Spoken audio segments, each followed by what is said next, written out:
মাকে খারাপ বানানোর জন্য নেতাকর্মীরা দায়ী পুতুলের এই বক্তব্যের বিষয়ে যা জানা গেল, নির্বাচনের মাধ্যমেই জাতির ভাগ্যের ফয়সালা হবে বললেন জামায়াত আমির। নির্বাচন বানচালে হামলার ঘটনা ঘটতে পারে, বিচলিত হওয়ার কিছু নেই। এক পরিবারে একজন করেই পেলেন বিএনপির মনোনয়ন। এতক্ষণ শুনছিলেন সংবাদ শিরোনাম, এখন বিস্তারিত। ছাত্র জনতার গণ অভ্যুত্থানে পালিয়ে ভারতে অবস্থান নিয়েছেন সাবেক প্রধানমন্ত্রী শেখ হাসিনা। ভারতে অবস্থান নেয়ার পর থেকে সামাজিক যোগাযোগ মাধ্যমে শেখ হাসিনা ও তার পরিবার নিয়ে নানা গুজব ও তথ্য প্রচার হচ্ছে। সম্প্রতি মাকে খারাপ বানানোর জন্য আমাদের দলীয় অনেক নেতাকর্মী দায়ী শিরোনামে সাবেক প্রধানমন্ত্রী শেখ হাসিনার কন্যা সায়মা ওয়াজেদ পুতুর বক্তব্য দাবি করে একটি ভিডিও ইন্টারনেটে বিভিন্ন প্ল্যাটফর্মে প্রচার করা হয়েছে। Fact check.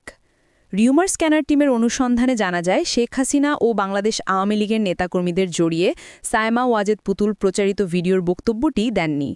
প্রকৃতপক্ষে ডিপফেক প্রযুক্তি ব্যবহার করে ভুয়ায় ভিডিও তৈরি করা হয়েছে।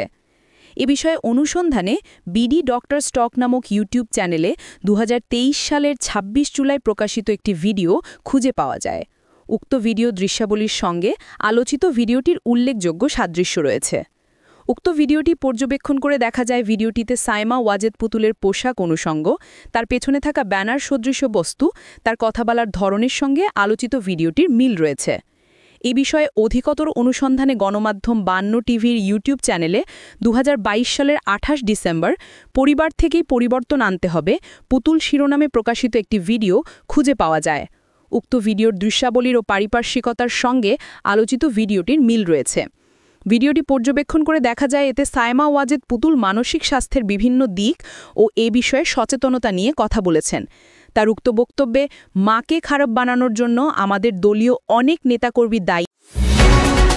বাংলাদেশ জামায়াতে ইসলামীর আমির ড শফিকুর রহমান বলেছেন, আগামী জাতীয় সংসদ নির্বাচন জাতির জন্য অত্যন্ত গুরুত্বপূর্ণ। এই নির্বাচনের মাধ্যমেই জাতির ভাগ্যের ফয়সালা হবে। এই নির্বাচনে যাতে জনগণ অবাধ, সুষ্ঠু, নিরপেক্ষভাবে ভোট দিতে পারে সে ব্যাপারে সবাইকে গুরুত্বপূর্ণ ভূমিকা পালন করতে হবে। বুধবার 5 নভেম্বর সন্ধ্যায় সিলেট 1 আসনের ময়ূরকুঞ্জ কনভেনশন হলে মাঠ পর্যায়ে দায়িত্বশীলদের নিয়ে আয়োজিত সমাবেশে প্রধান অতিথির বক্তব্যে তিনি এসব কথা বলেন। সমাবেশে বিশেষ অতিথি হিসেবে বক্তব্য রাখেন জামায়াতের সহকারী সেক্রেটারি জেনারেল এবং প্রচার ও মিডিয়া বিভাগের প্রধান অ্যাড এহসানুল মাহবুব জুবায়ের। আরও বক্তব্য রাখেন জামায়াতের কেন্দ্রীয় কর্মপরিষদ সদস্য ও সিলেট মহানগর জামায়াতের আমির ফাকরুল ইসলাম, জামায়াতের কেন্দ্রীয় মজলিসের শুরা সদস্য মাওলানা হাবিবুর রহমান সহ সিলেট মহানগর ও জেলার নেতৃবৃন্দ। আমিরে জামায়াত বলেন, জনগণ যদি ভোট দিয়ে আমাদের নির্বাচিত করে তাহলে আমরা বৈষম্যহীন ও দুর্নীতিমুক্ত মানবিক বাংলাদেশ দেশবাসীকে উপহার দেব। মানুষে মানুষে কোনো ভেদাভেদ থাকবে না। ঘুষ, দুর্নীতি, স্বজনপ্রীতির ঊর্ধ্বে ওঠে আমরা দেশবাসীর সেবা করব। দেশে যাতে আর কখনো ফ্যাসিবাদী শাসন ফিরে আসতে না পারে সে ব্যাপারে আমাদের সতর্ক ভূমিকা পালন করতে হবে। সৎ, যোগ্য ও খোদাভীরু লোকদের ভোট দিয়ে ভোটের সদ্ব্যবহার করতে হবে। তিনি আরও বলেন, ভোট একটি পবিত্র আমানত। এই আমানতের সঠিক ব্যবহার করতে হবে। জনগণ যদি উপযুক্ত লোককে ভোট দিয়ে নির্বাচন করে তাহলেই জাতির ভাগ্যের পরিবর্তন হবে। আমাদের সবাইকে সততার সাথে দায়িত্ব পালন করতে হবে। আমাদের সঠিক সিদ্ধান্তের ওপরই জাতির ভবিষ্যৎ নির্ভর করছে। দলমতের ঊর্ধ্বে উঠে যথাযথ ভূমিকা পালনে এগিয়ে আসার জন্য সবার প্রতি আহ্বান জানান জামায়াতের আমির।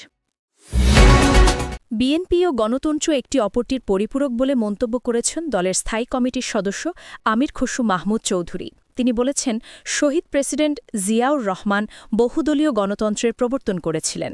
বেগম খালেদা জিয়া স্বৈরাচারের বিরুদ্ধে লড়াই করে গণতান্ত্রিক প্রক্রিয়া ফেরত এনেছিলেন। 15-16 বছর নেতৃত্ব দিয়ে স্বৈরাচারকে বিতাড়ন করেছেন গণতন্ত্রের জন্য। বিএনপি ক্ষমতা এলে 1 কোটি লোককে চাকরি দেওয়ার প্রতিশ্রুতিরও পুনর্ব্যক্ত করেন তিনি। বুধবার সন্ধ্যায় বেসরকারি বিশ্ববিদ্যালয়ের ছাত্রদল চট্টগ্রাম বিভাগের উদ্যোগে আয়োজিত এক সেমিনারে প্রধান অতিথির বক্তব্যে এসব কথা বলেন খসরু।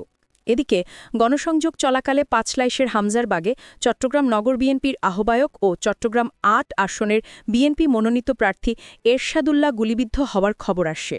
এ খবর আমির খসরুর কানে যাওয়ার পর সেমিনারে তিনি বলেন, এ ধরনের ঘটনায় বিচলিত কিংবা অস্থির হওয়ার কোনো কারণ নেই। সামনে নির্বাচন, এই নির্বাচন বানচালের জন্য, বাংলাদেশকে অস্থির করার জন্য এ ধরনের ঘটনা ঘটতে পারে। মনোবল ঠিক রেখে সবাইকে ঐক্যবদ্ধভাবে সামনের দিকে এগিয়ে যেতে হবে। বেসরকারি বিশ্ববিদ্যালয় ছাত্রদল চট্টগ্রাম বিভাগের সভাপতি আবু হুরায়রার সভাপতিত্বে অনুষ্ঠিত এ সেমিনারে প্রধান অতিথির বক্তব্য রাখেন আমির খসরু মাহমুদ চৌধুরী। প্রধান বক্তা হিসেবে উপস্থিতি ছিলেন চট্টগ্রাম সিটি মেয়র ডা শাহাদাত হোসেন। বিশেষ বক্তা ছিলেন ব্যারিস্টার মীর মোহাম্মদ হেলাল উদ্দিন। এছাড়া বিশেষ অতিথি হিসেবে উপস্থিত ছিলেন বিএনপির স্থায়ী কমিটির সদস্য বিচারপতি ফাইসাল মাহমুদ ফাইজি, কেন্দ্রীয় কমিটির সদস্য হুম্মাম কাদের চৌধুরী, আন্তর্জাতিক বিষয়ক উপকমিটির সদস্য Israfil Khasru, youth voice of বাংলাদেশের চেয়ারম্যান ব্যারিস্টার তারেক আকবর খন্দকার। আমার প্রথম ভোট ও আগামী বাংলাদেশ শীর্ষক এ সেমিনার চট্টগ্রাম প্রেস ক্লাবের জুলাই স্মৃতি বিপ্লব হলে অনুষ্ঠিত হয়। এতে বেসরকারি বিশ্ববিদ্যালয়ের শিক্ষার্থীরা অংশ নিয়ে বিভিন্ন প্রশ্ন করেন অতিথিদের। সেমিনারে আমির খসরু বলেন, বিএনপি ক্ষমতায় এলে ১ কোটি লোককে চাকরি দেওয়া। আসন্ন ত্রয়োদশ জাতীয় সংসদ নির্বাচনকে সামনে রেখে বিএনপি ঘোষিত ২৩৭ আসনের মনোনয়ন তালিকায় এবার স্পষ্ট হয়ে উঠেছে দলটির এক পরিবার এক প্রার্থী নীতির বাস্তবায়ন। ঘোষিত তালিকায় দেখা গেছে বিএনপির স্থায়ী কমিটির সদস্য, ভাইস চেয়ারম্যান বা কেন্দ্রীয় নেতাদের পরিবারের মধ্যে যেসব আসনে একাধিক সদস্য মনোনয়ন প্রত্যাশী ছিলেন, সেখানে শেষ পর্যন্ত একজনকেই দলীয় প্রতীক দেওয়া হয়েছে।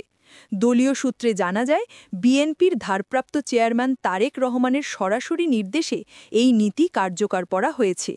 তিনি আগেই স্পষ্টভাবে জানিয়েছেন, এক পরিবার থেকে একাধিক সদস্যকে মনোনয়ন দেওয়া যাবে না। সেই নির্দেশনা এবার কঠোরভাবে বাস্তবায়ন করা হয়েছে। ফলে মির্জা আব্বাস, আফরোজা আব্বাস পরিবারে মনোনয়ন পেয়েছেন মির্জা আব্বাস নিজেই। গয়েশ্বর চন্দ্র রায় ও তার পুত্রবধূ নিপুণ রায়ের ক্ষেত্রেই প্রার্থী হয়েছেন গয়েশ্বর চন্দ্র রায়। নিতাই রায় চৌধুরীর পরিবারে মনোনয়ন গেছে তার হাতেই, মেয়ে নিপুণকে দেওয়া হয়নি। একইভাবে ঢাকা ৪ আসনে প্রার্থী হয়েছেন সালাউদ্দিন আহমেদের ছেলে তানফির আহমেদ। রবিন ডাঙ্গাইলে পিন্টু টুকু ভাইদের মধ্যে মনোনয়ন পেয়েছেন আব্দুস সালাম পিন্টু। চট্টগ্রামে মীর নাসিরের পরিবর্তে মনোনয়ন গেছে তার ছেলে মীর হেলাল উদ্দিনের হাতে। এছাড়া ড মঈন খান, আমান উল্লাহ আমান, আমির খসরু মাহমুদ চৌধুরী, খায়রুল কবির খোকন ও আব্দুল আউয়াল মিন্টু নিজ নিজ আসনে মনোনয়ন পেয়েছেন।